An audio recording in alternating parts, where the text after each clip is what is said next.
Channapatna result ಬಂದಿದೆ. Exit poll result mini ದಂಗಲ್ ಚನ್ನಪಟ್ಟಣದಲ್ಲಿ ಕಾಂಗ್ರೆಸ್ಗೆ ಹಿನ್ನಡೆಯಾಗುವ ಸುಳಿವಿದೆಯಂತೆ. ಪಕ್ಷಾಂತರ ಮಾಡಿದ ಯೋಗೇಶ್ವರ್ಗೆ ಸೋಲು ಸಾಧ್ಯತೆ ಇದೆಯಂತೆ. ನಿಖಿಲ್ ಚನ್ನಪಟ್ಟಣದ ಚಕ್ರವ್ಯೂಹ ಭೇದಿಸುವ ಸುಳಿವು ಬರ್ತಾ ಇದೆ.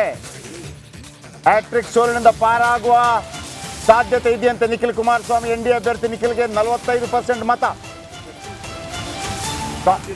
ಕಾಂಗ್ರೆಸ್ನ ಯೋಗೇಶ್ವರ್ 41ರಷ್ಟು ಮತಗಳಿಕೆ ಅಂದಾಜು. ಇತರರು 14% ಮತಗಳಿಕೆ ಸಾಧ್ಯತೆ ಇದೆಯಂತೆ. ಚನ್ನಪಟ್ಟಣದಲ್ಲಿ ಕಾಂಗ್ರೆಸ್ಗೆ 45-41 4% ಗ್ಯಾಪ್. ಎಕ್ಸಿಟ್ ಪೋಲ್ ಬರುತ್ತೆ. ಎಕ್ಸಿಟ್ ಪೋಲ್ ರಿಸಲ್ಟ್ ಏನಿದೆ ಅಂತ ನೋಡೋಣ. ಚನ್ನಪಟ್ಟಣ ಎಕ್ಸಿಟ್ ಪೋಲ್ ರಿಸಲ್ಟ್ 41% ಕಾಂಗ್ರೆಸ್ಗೆ, ನಿಖಿಲ್ ಕುಮಾರಸ್ವಾಮಿ 45% ಎಕ್ಸಿಟ್ ಪೋಲ್ ಹೇಳ್ತಾ ಇದೆ. ಇತರರು 14. ಅಂದ್ರೆ ಕ್ಲಿಯರ್ ಆಗಿ ನಿಖಿಲ್ ಕುಮಾರಸ್ವಾಮಿ ಮುಂದಿದ್ದಾರೆ ಅಥವಾ ಗೆಲ್ತಾರೆ ಅಂತ ಎಕ್ಸಿಟ್ ಪೋಲ್ ಹೇಳ್ತಾ ಇರ್ತಕ್ಕಂಥದ್ದು. PMARQ matrix PMARQ exit poll ಹೇಳ್ತಾ ಇದೆ.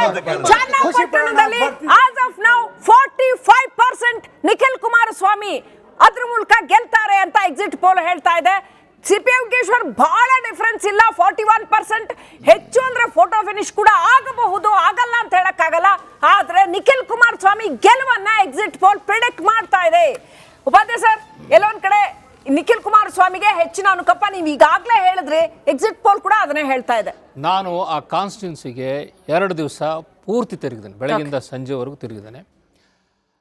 ನಾನು ನೋಡಿದ ಅಫ್ಕೋರ್ಸ್ ಆ್ಯಂಡ್ ಆಲ್ಸೋ ನಾನು ಪ್ರತಿಯೊಂದು ಕ್ಯಾಂಡಿಡೇಟು ಆ್ಯಂಡ್ ಆಲ್ಸೋ ಕುಮಾರಸ್ವಾಮಿ ಅವ್ರ ಜೊತೆಗೆ ಒಂದು ಅರ್ಧ ಗಂಟೆ ಸಪ್ರೇಟ್ ಟೈಮ್ ತೊಗೊಂಡು ಮಾತಾಡಿದೆ. ಕೆಲವು ವಿಷಯಗಳನ್ನು ಭಾಳ ಸ್ಪಷ್ಟವಾಗಿ ಅವ್ರು ಹೇಳ್ತಾ ಬಂದರು.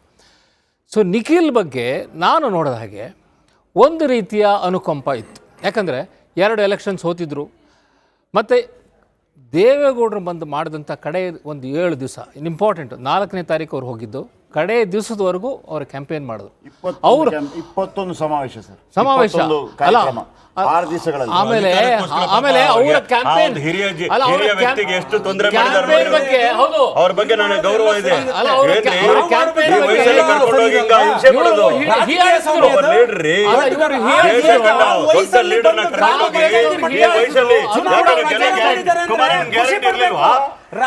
ಗ್ಯಾರಂಟಿ ಇಲ್ಲ, ಕೆಲಸ ಮಾಡಿಲ್ಲ, ಅದಕ್ಕೆ 92 ವಯಸ್ಸು ಪಾಪ ಹಿರಿಯ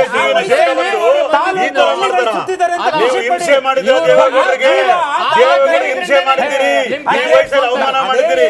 ಸರಿ, ತಪ್ಪು. ಕುಮಾರಸ್ವಾಮಿ ಕೆಲಸ ಮಾಡಿದ್ರೆ ದೇವೇಗೌಡರ ಆಶೀರ್ವಾದ ಗೆಲ್ಬೇಕಾಯ್ತ್ರಿ. ಮನೆಗೆ ಯಾಕೆ ಕರ್ಕೊಂಡೋದ್ರಿ? ಯಾಕೆ ಅಂದ್ರೆ ಕುಮಾರಸ್ವಾಮಿ ದೇವೇಗೌಡರು ಬೆಳೆಸಿದಂತ ಡಜನ್ ಜನಪ್ರತಿನಿಧಿಗಳು ಕಾಂಗ್ರೆಸ್ ದೇವೇಗೌಡರಿಗೆ ಗೌರವ ಇಲ್ಲ. ನಿಮ್ಮ ಹತ್ರ ನಾವು ಗೌರವ ಕೊಡ್ತೇವೆ. 92 ವರ್ಷ ವ್ಯಕ್ತಿನ ಕರ್ಕೊಂಡು 21 ರ್ಯಾಲಿಗಳು ಮಾಡ್ತಾರೆ ಅಂದ್ರೆ ಏನ್ ತೋರಿಸ ಅಂದ್ರೆ ಕುಮಾರಸ್ವಾಮಿ ಸೋಲು ಖಚಿತ. ಕುಮಾರಸ್ವಾಮಿ ಗೊತ್ತಾಗಿ ನಾಗರಾಜ್ ರ್ಯಾಲಿ ಮಾಡಿಸಿದಿರಲ್ಲ, ಖುಷಿ ಪಡಬೇಕು.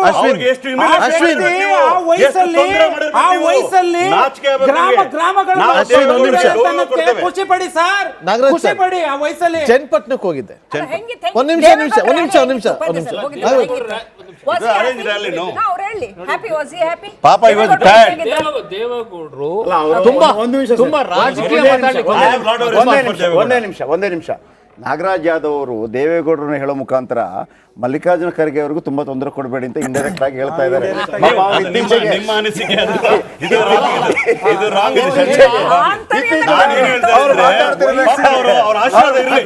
ನಿಖಿಲ್ಗೆ ಅವ್ರ ಆಶೀರ್ವಾದ ಇರಲಿ, ನಿಖಿಲ್ ಅವ್ರ ಆಶೀರ್ವಾದ ಇರಲಿ. 21 ರ್ಯಾಲಿ ಮಾಡಿಸ್ತೀರಿ 91 ವಯಸ್ಸು ಅಂದ್ರೆ ಹ್ಯುಮ್ಯಾನಿಟಿನೇ ಇಲ್ಲ, ಮನುಷ್ಯತ್ವನೇ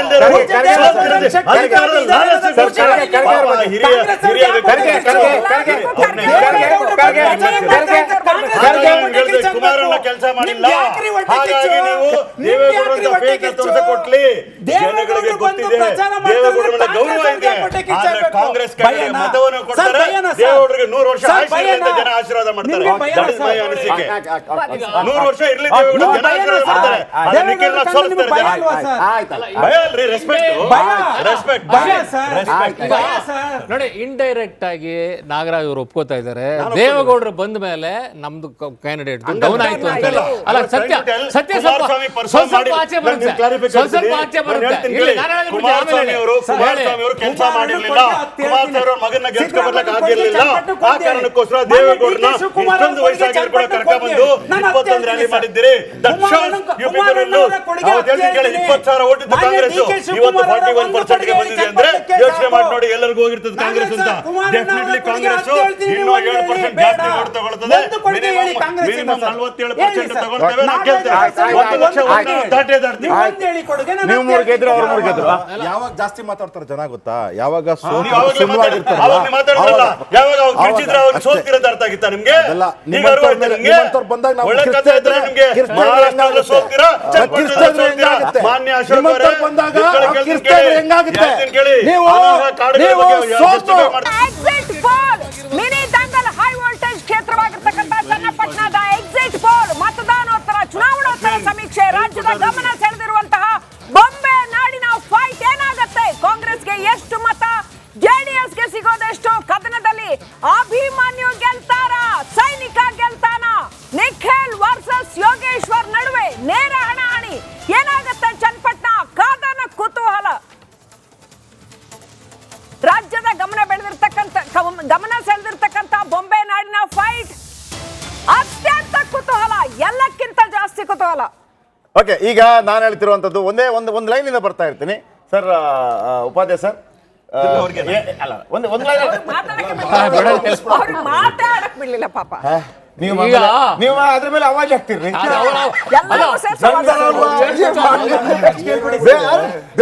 ಬೇರೆ ವಕ್ತಾರರ ತರ ಅಲ್ಲ ನಾನು.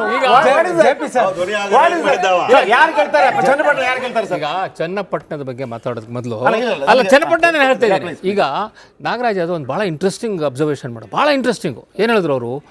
ಯೋಗೇಶ್ವರನ್ನ ಕಳಿಸಿದ್ದೆ ಇವರು ಬಿಜೆಪಿಯವರು. ಅಂದ್ರೆ ಯೋಗೇಶ್ವರ್ ಸೋತ್ರೆ ಬಿಜೆಪಿಯವರ ಇದು ತಂತ್ರ ಇದು ಅಂತ ಹೇಳಲಿಕ್ಕೆ ಅವರು ರೆಡಿ ಮಾಡ್ಕೊಂಡ್ಬಿಟ್ಟಿದ್ದಾರೆ. ಅವರು ನೋಡಿ ಆರ್ಗ್ಯುಮೆಂಟ್ ರೆಡಿ ಆಗ್ಬಿಟ್ಟಿದೆ. ಅಲ್ಲ, ಅವರ ಕ್ಯಾಂಡಿಡೇಟ್ ನಮ್ಮ ಕಳಿಸಿದ ಮೇಲೆ ಅವರು ಬಂದ ನಂತರ ಆರ್ಗ್ಯುಮೆಂಟ್ ರೆಡಿ ಮಾಡ್ಕೊಂಡ್ಬಿಟ್ಟಿದ್ದಾರೆ. ಅದು ಜಮೀರ್ ವಿಚಾರ ಒಪ್ಲಿಕ್ಕೆ ಸಾಧ್ಯ ಇಲ್ಲ. ನೋಡಿ, ನಾನು ಟಿವಿಯಲ್ಲಿ ಹೇಳ್ತಾ ಇದ್ದೀನಿ, ಜಮೀರ ಹೇಳಿಕೆ ಅನಾವಶ್ಯಕವಾಗಿ ಕೊಟ್ಟಂತ ಹೇಳಿಕೆ ನಾವು ಒಪ್ಪೋದಿಲ್ಲ, ಜನನು ಒಪ್ಪೋದಿಲ್ಲ. ಉಪಾಧ್ಯಾಯ ಸರ್, ಯಾರು ಗೆಲ್ತಾರೆ, ಯಾರು ಸೋಲ್ಬಹುದು? ಕಾಂಗ್ರೆಸ್ ಹೇಳಿದ್ರಲ್ಲ ಅವರು. ಗೆದ್ರೆ ಕಾಂಗ್ರೆಸ್.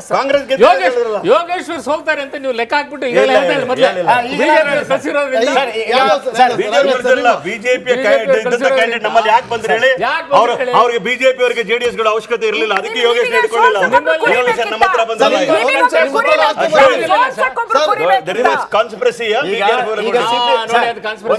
ಈಗ CP Yogeshwar Congress candidate, BJP candidate? ಕಾಂಗ್ರೆಸ್ಸಿನ ಕ್ಯಾಂಡಿಡೇಟ್ ಬಿಜೆಪಿ ಯೋಗೇಶ್ವರ್ ಟಿಕೆಟ್ ಕೊಡಿಸಬೇಕಾಗಿತ್ತು, ಕೊಡ್ಸಕ್ಕಾಗಲಿಲ್ಲ ಅವ್ರ ಕೈಲಿ. ಯಾಕೆ ಹೇಳಿ? ಅವ್ರಿಗೆ ಜೆಡಿಎಸ್ ಗಳದ ಅವಶ್ಯಕತೆ ಇಲ್ಲ, ಅದಕ್ಕೆ ಹೋಗಿ ಕಾಂಗ್ರೆಸ್ ಅಲ್ಲಿ ಗೆದ್ಕೊಳಪ್ಪ ಅಂತ ಬಿಟ್ಬಿಟ್ಟು ನಮ್ಮ ಹತ್ರ ಬಂದ್ರಪ್ಪ. ಕಾಂಗ್ರೆಸ್ ಗೆಲ್ತದೆ ಗೊತ್ತಿತ್ತು.